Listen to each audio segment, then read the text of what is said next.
Bonjour à tous, bienvenue sur turbo.fr pour une nouvelle vidéo découverte. Aujourd'hui, nous sommes en Autriche pour découvrir une évolution sur le Skoda Enyaq qui adopte un nouveau groupe motopropulseur et une nouvelle batterie. Alors, en fait, c'est simple. Pour le même prix, il gagne en autonomie et il gagne en puissance.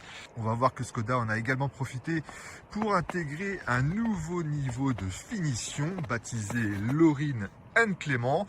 Alors, ceux qui connaissent bien la Superbe, notamment, ne seront pas étonnés. C'est un niveau de finition haut de gamme qui va se démarquer par son raffinement. Regardez déjà extérieurement des jantes de 21 pouces. Cet Enyaq n'a jamais été aussi joli qu'actuellement.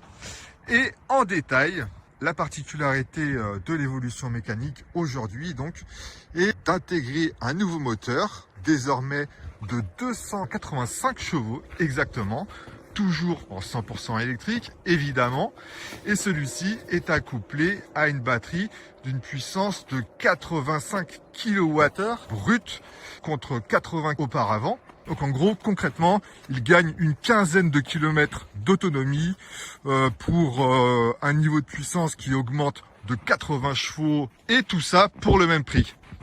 Donc l'Enyaq, comme je vous le disais, est un véhicule qui ne manque pas de qualité, tant esthétiquement que sur la route. Globalement, on n'a pas grand-chose à lui reprocher.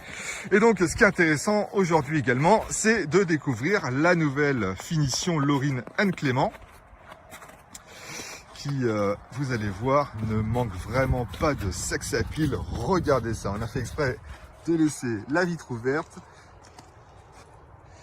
pour voir un petit peu le niveau de raffinement vraiment exclusif de cette finition. Même chez Volkswagen, l'ID4 risque d'être un petit peu jaloux. Avant de rentrer dans le détail, comme toujours, on retrouve toujours les petites astuces Simply Clever, chères à Skoda, avec notamment le parapluie qui s'intègre directement dans la portière, la petite griffe Lorin Clément à la base du volant, et les matériaux. C'est surtout au niveau des matériaux que cette finition va se distinguer des autres niveaux inférieurs. C'est quand même assez chic, du cuir surpiqué, l'ergonomie est plutôt cool. Alors ça, c'est le bloc d'instrumentation, assez petit mais qui fait totalement le job. Côté multimédia, au chapitre des nouveautés, on note l'intégration d'un nouvel assistant personnel baptisé Laura, mais on note surtout un système de préchauffage. Ça va être plutôt intéressant. Vous voyez, c'est ici que ça se passe. En fait, il sera possible de recharger, de préchauffer la batterie pour optimiser le temps de charge. C'est quelque chose d'assez important pour les pays du Nord, ou lorsque l'on vit en zone montagneuse. Ça, c'est quelque chose qui n'existait pas auparavant et qui l'offre aujourd'hui sans surcoût, donc ça, c'est plutôt une bonne chose.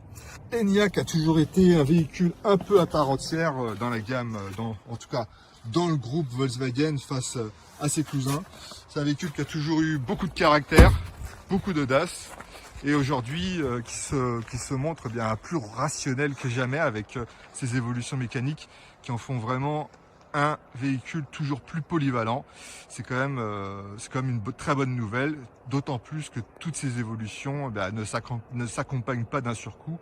Donc que demande le peuple? C'est parfait. Bon, malheureusement, on a choisi un véhicule blanc, et aujourd'hui, comme vous le voyez, il a neigé dans la région de Munich. Avant de tomber en panne de batterie, on va reprendre la route. Allez, c'est parti. Ciao!